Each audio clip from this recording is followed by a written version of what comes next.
नमस्कार, मेरा नाम अनुराग सिंह है। मैं शासकीय उच्चतर माध्यमिक विद्यालय गोरखी लश्कर का कक्षा 9वीं का छात्र हूँ। मैं आज आपके समक्ष एक कहानी प्रस्तुत करना चाहता हूँ। यह कहानी हमें हमारे और दूसरों के जीवन के बारे में प्रेरित करती है।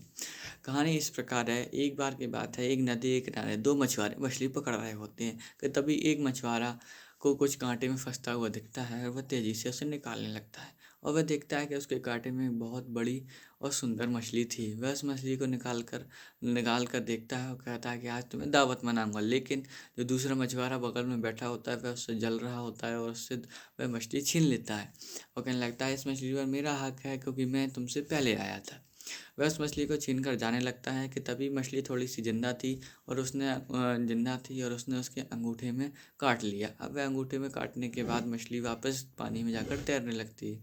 वह मछुआरा दर्द से तड़प रहा होता है और डॉक्टर के पास जाता है। डॉक्टर उसे प्राथमिक उपचार के बाद 3 दिन बाद आने की कहता है।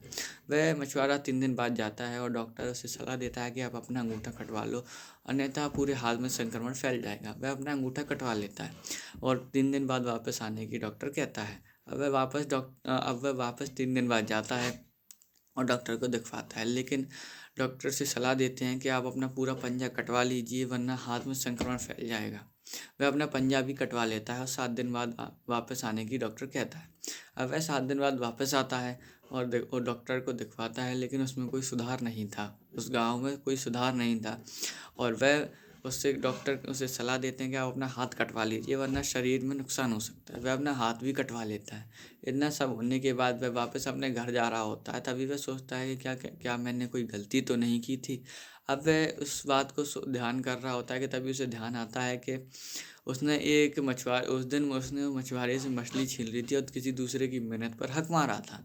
वह उस मछुआरे को ढूंढता हुआ शहर में घूमता है और अंततः वो उस मछुआरे को ढूंढ लेता है, उससे रोने लगता है, उसके पैरों में गिर जाता है, माफ़ी मांगने लगता है कि क्या तुमने मुझे कोई श्राप दिया था, बद्दुआ दी थी जिससे कि मेरे साथ ये सब हो रहा है। मछुआरा जो खड़ा हुआ था उसने सरल भाव से कहा कि मैंने तुम्हें कोई श्राप नहीं दिया था। मैंने सिर्फ भगवान की तरफ देख कर कहा था कि आज रात मेरे परिवार वाले भूखे सोएंगे। तो ये कहानी हमें ये शिक्षा देती है कि हमें हमेशा अच्छे कर्म करना चाहिए और कर्म का फल हमें हमेशा भोगना पड़ता है। और कर्म ही हमें महान बनाते हैं। धन्यवाद। जय हिंद।